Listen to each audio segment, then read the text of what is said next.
famous thing that every animal has enough brains to Danny's own pipe that the Native Americans used. Tom Oar was more than just a rugged mountain man on a popular reality show. He was a living legend who embodied the spirit of the wilderness. For over 4 decades, Tom carved out a life deep in the Montana wilderness, mastering survival skills that most of us can only dream of. His quiet strength, humility, and deep connection to nature drew viewers into his world, inspiring many to appreciate a simpler, tougher way of life. But behind his calm exterior was a man who faced the harsh realities of aging and the dangers of living off the grid. What started as an everyday task turned into a heartbreaking tragedy that changed everything for Tom, forcing him to confront the limits of his endurance and the bittersweet reality of letting go. Early roots, a childhood steeped in frontier spirit.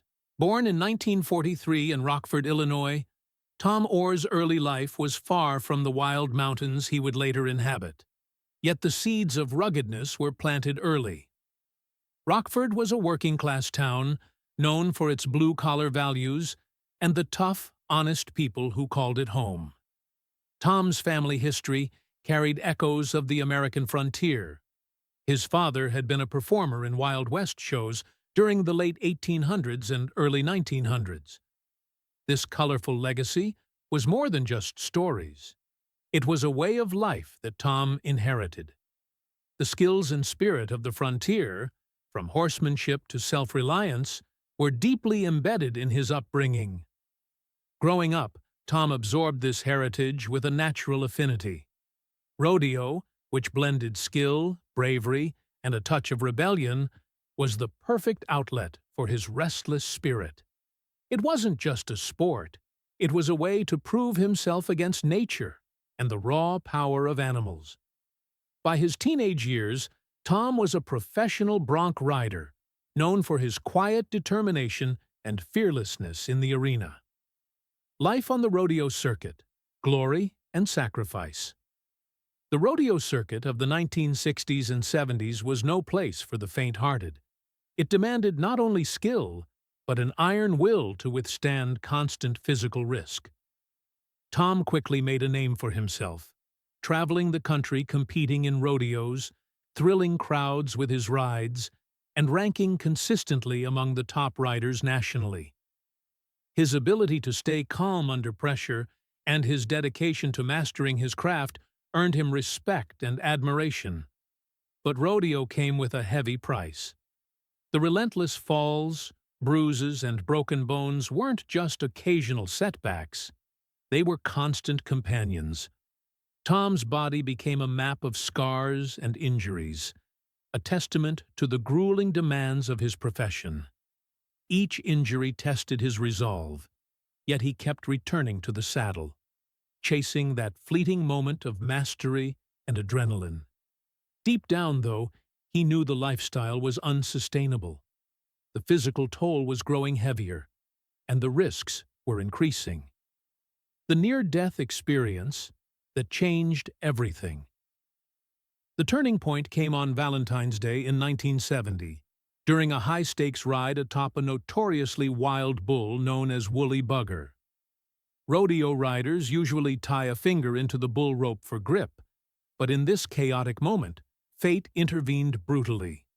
The chute opened, and the bull erupted into a violent thrashing that sent Tom crashing to the ground. Bound tightly by the rope, his hand pinned him to the bull's back as the animal bucked and stomped with terrifying force. For 2 agonizing minutes, Tom was trapped beneath the powerful beast, his body crushed under its weight. It was the closest brush with death he had ever faced, an ordeal witnessed in horror by his wife Nancy, who watched helplessly from the stands. Eventually, the crew severed the ropes, and Tom was rushed away unconscious, suffering a severe concussion and bruises that covered most of his body.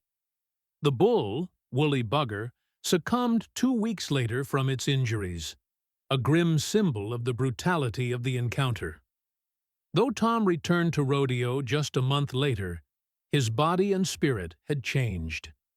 The accident left scars that went deeper than the physical. He was forced to face the truth that his time in the rodeo arena was coming to an end. The mountain beckons. A new beginning in the wild. By 1981, after years of pushing his limits, Tom made the difficult decision to retire from rodeo. He and Nancy sought a radical change, moving away from the noise and chaos of the rodeo circuit to the quiet isolation of northwestern Montana's rugged mountains. This was no simple relocation. It was a total transformation of life.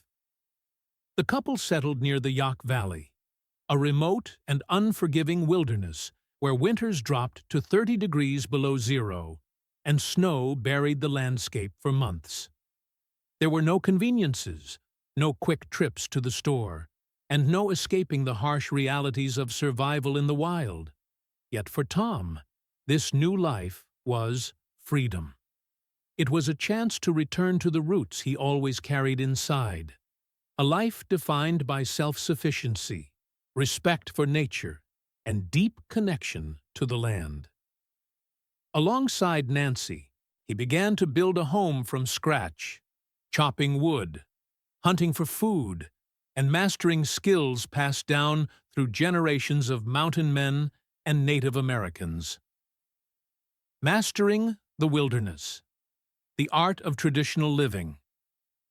Living off the grid in the Montana mountains required more than toughness. It demanded knowledge, patience, and a willingness to learn from the land itself.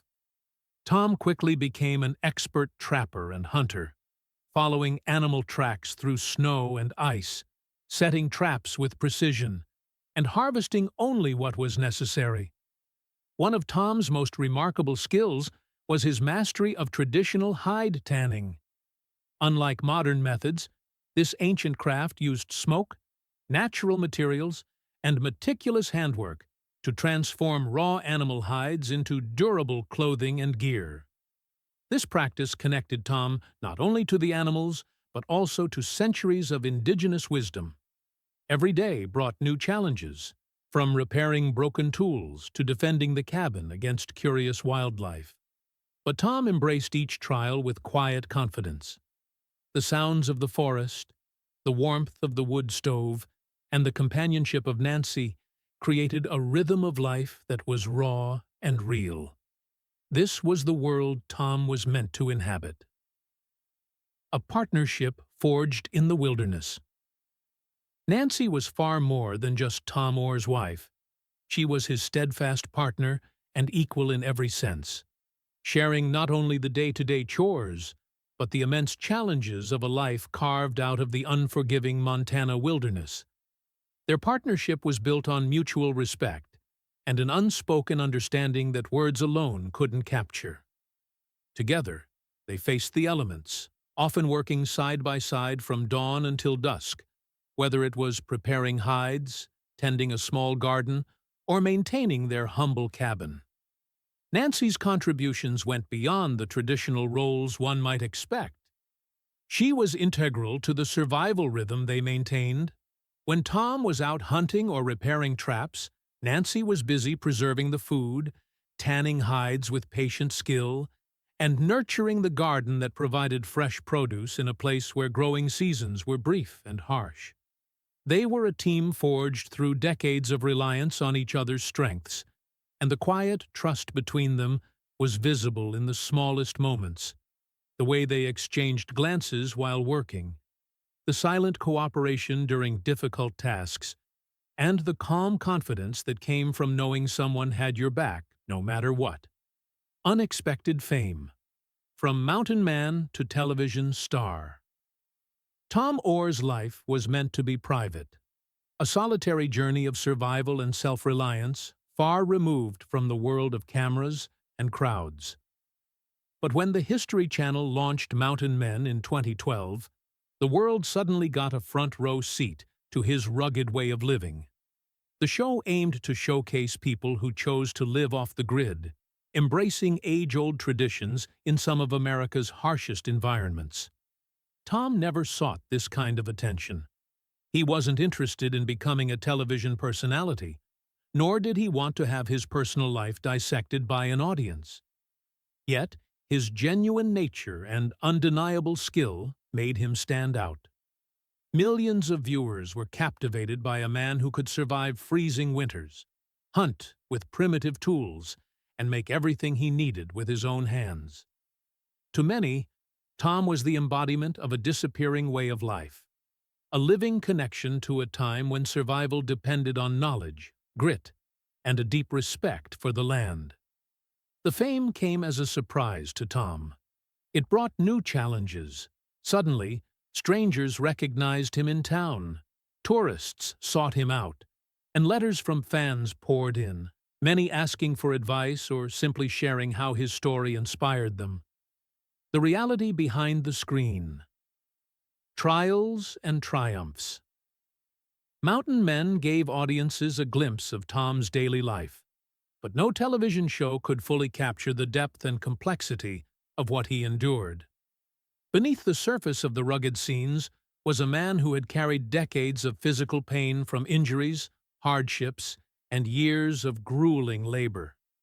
The mountain lifestyle demanded relentless strength, but it also brought isolation, a loneliness that sometimes weighed heavily on Tom and Nancy as they faced long winters cut off from neighbors and help.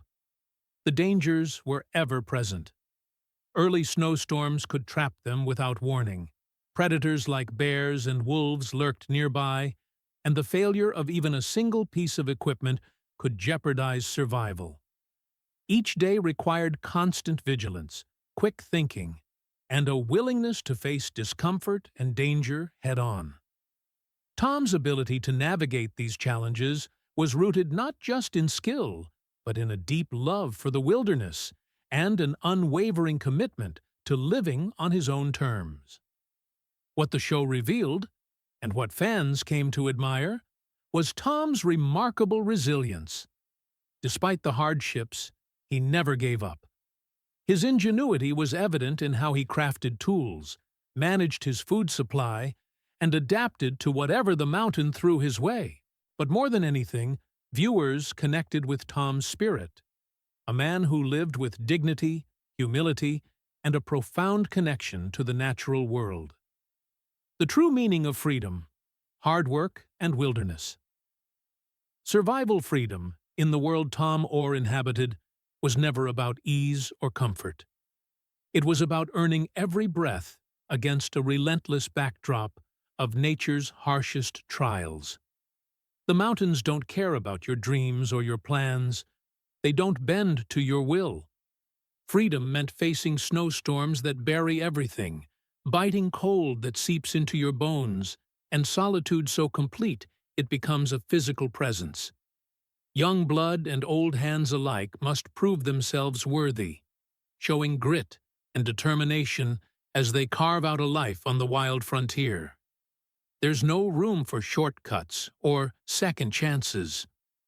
"May the best men live" is a silent code whispered among those who choose this life, those who wrestle survival from the wilderness daily.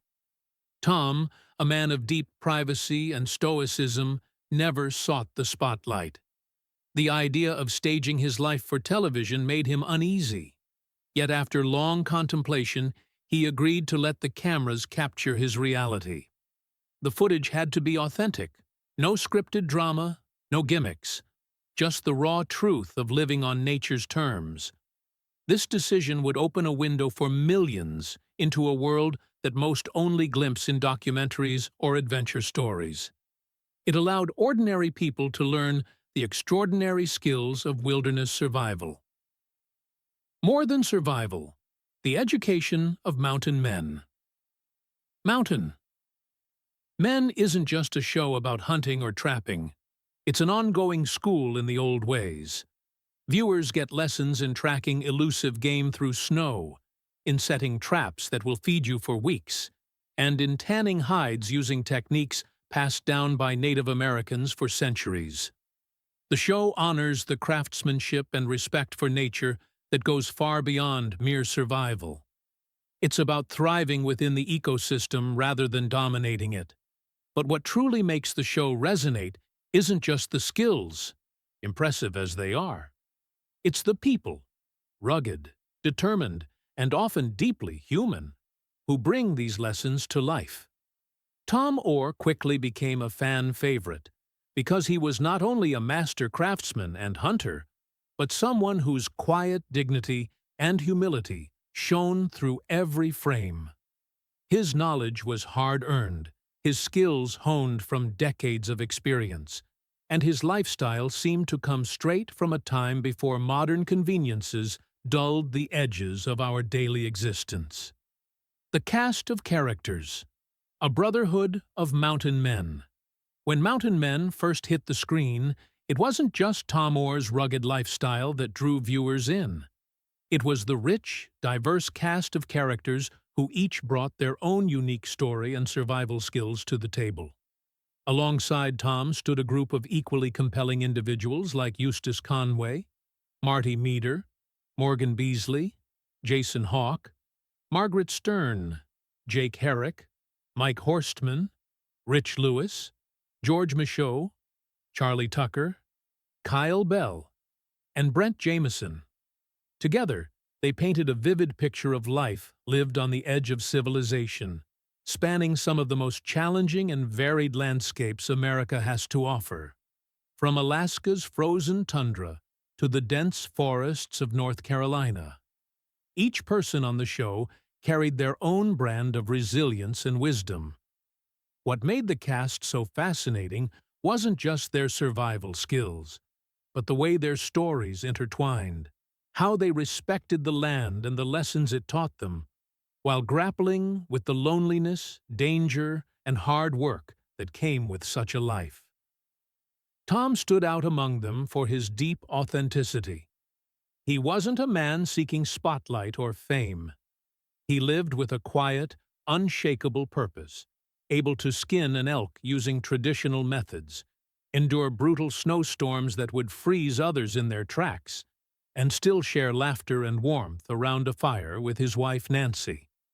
There was something magnetic about Tom's presence on the show. He didn't perform for the cameras or exaggerate his hardships. He simply lived, and that raw, unfiltered reality was what truly captivated viewers. His calm confidence and the natural rhythm of his days gave audiences a glimpse into a world few ever get to see. A world where survival was less about technology and more about heart, skill, and an unbreakable bond with nature. The price of fame. Attention and pressure. With the rising popularity of mountain men came a new, unexpected challenge for Tom. What was once a private, self-reliant existence slowly shifted as he became a public figure. Suddenly, the quiet mountain man found himself recognized wherever he went. Tourists began showing up near his cabin, hoping for a glimpse of the legendary figure they'd only seen on screen. Letters and emails flooded in, some from people seeking practical survival advice, others simply reaching out to say how much Tom's story had inspired them.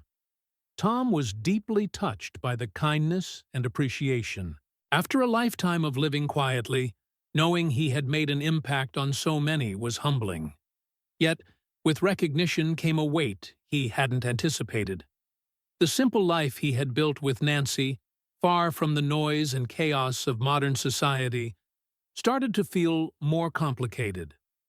The constant attention chipped away at the solitude he cherished, and the pressure to maintain an image for fans was a new kind of challenge altogether. Financially, Tom fared better than many might expect for someone so removed from mainstream life. His net worth, estimated at around $200,000, came from his time on the show as well as from selling his handcrafted leather goods and moccasins, products born of the same skills he used daily in the wilderness. The toll of time. Aging in the wilderness. For all his strength and resilience, time is a force no mountain man can escape. Behind Tom's warm smile and friendly demeanor was a body that bore the scars and wear of decades spent living hard. The same mountain life that shaped him had taken a toll. Years of rodeo falls, freezing winters, heavy labor, and constant movement through rugged terrain left their mark. Each winter seemed to bring new aches, each spring a fresh set of pains. The years had been kind in their lessons, but harsh on his joints and bones. Though Tom never complained openly, those who knew him noticed a change, subtle shifts in his movements, a quieter energy, and a sense that the man who had once been unstoppable was beginning to slow. By the time Tom reached his 70s, he was more than just a survivalist. He was a legend. He had built a life few could even imagine surviving, much less thriving in. But fate had a different chapter in store. A tragic accident during one harsh Montana winter would become the turning point in his story.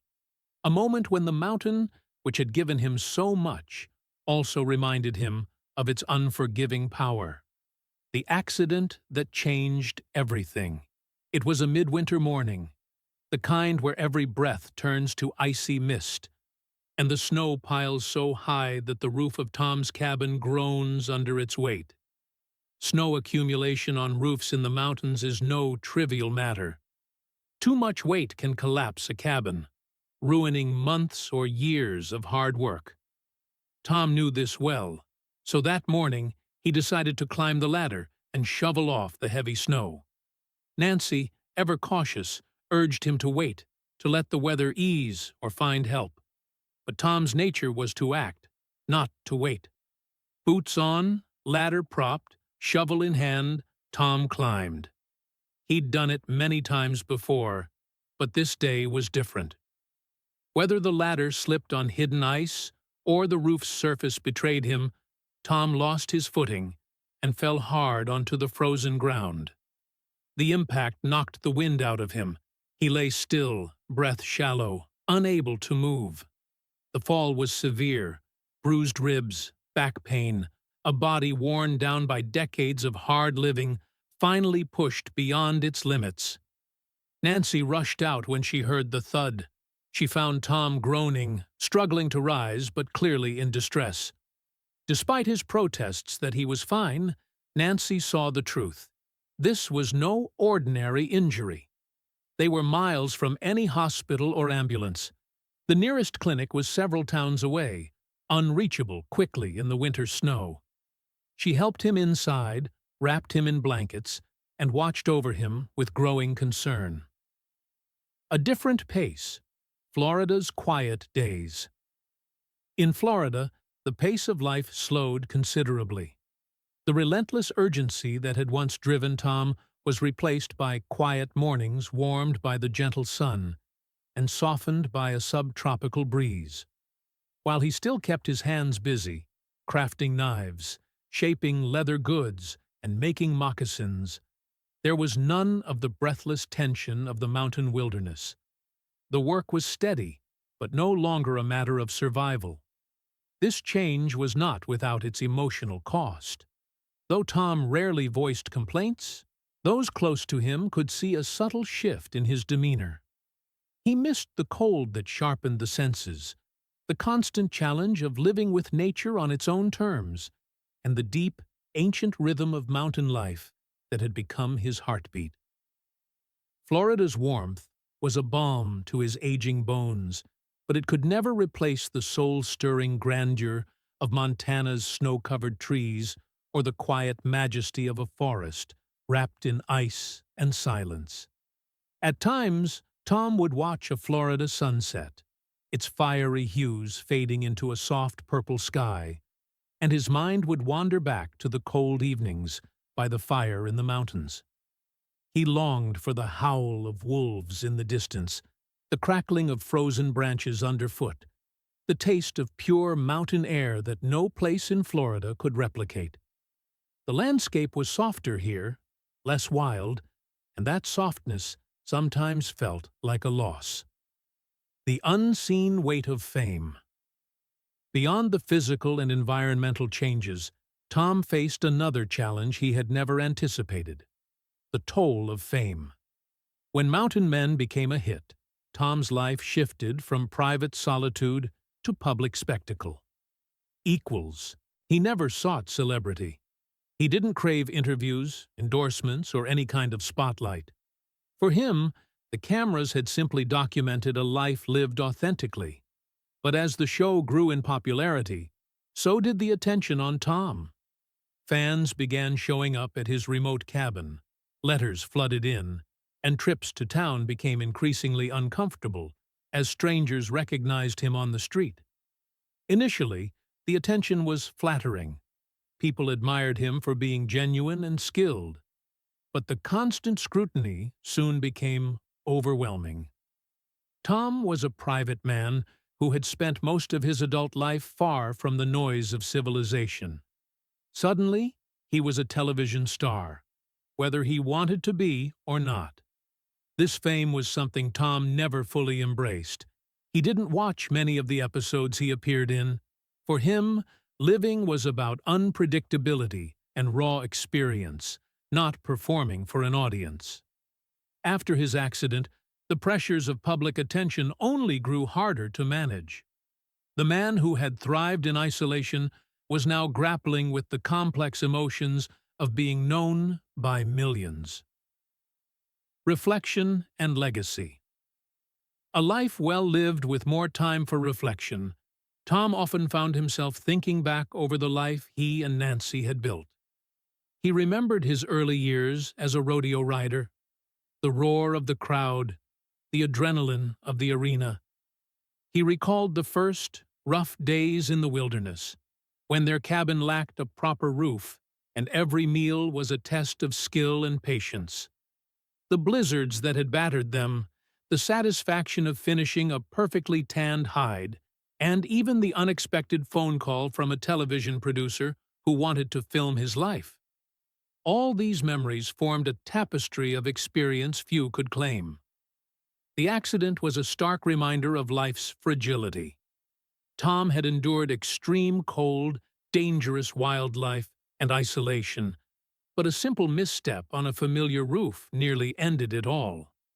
Those memories surfaced often in his quieter days in Florida, but he met them without bitterness or regret. "I've lived a full life, more than most," he would say, and he meant it. The rumors. Is Tom Oar still alive? As Tom aged, rumors about his health and even his death began to spread. These speculations reached a fever pitch in 2020 when a media outlet published a detailed but false obituary claiming Tom had passed away. The obituary was convincing enough to fool many fans who, without verifying the source, shared it widely on social media. Tributes poured in, and the rumor snowballed. At the time, Tom's appearances on Mountain Men had noticeably decreased, and viewers were aware of his advanced age and past medical emergency. An especially poignant episode in Season 11 documented a frightening health scare where Tom experienced severe breathing difficulties, revealing a diagnosis of heart weakness and fluid buildup in his lungs. Though he received medical treatment and continued to push forward, the episode added fuel to the false death rumors. The combination of a fabricated obituary and documented health struggles led many to believe Tom was gone. Several media outlets, eager for clicks, spread the misinformation without fact-checking, deepening confusion and sadness among the show's loyal followers. The truth. Tom Oar's present life. So, what is the truth? As of now, Tom Oar is alive. He is about 82 years old and doing as well as can be expected after the many challenges he has faced. He lives a quieter, more private life, far from public attention. Unlike many reality stars who chase fame or spin-offs, Tom chose to step back, not out of defeat, but from a place of wisdom. He understands what truly matters: his health, his wife Nancy, and the freedom to live on his own terms. His body bears the scars of decades spent outdoors in extreme conditions. The accident that precipitated his move from the mountains was more than a broken body. It was a stark lesson in vulnerability and survival. That fear still lingers quietly. Mentally and spiritually, however, Tom remains sharp. He continues to share stories about his mountain years, teaching traditional survival techniques to anyone willing to listen. When asked if he regrets anything, his answer remains the same. I don't regret a thing. Want daily knowledge drops? Subscribe now. Your brain will thank you later.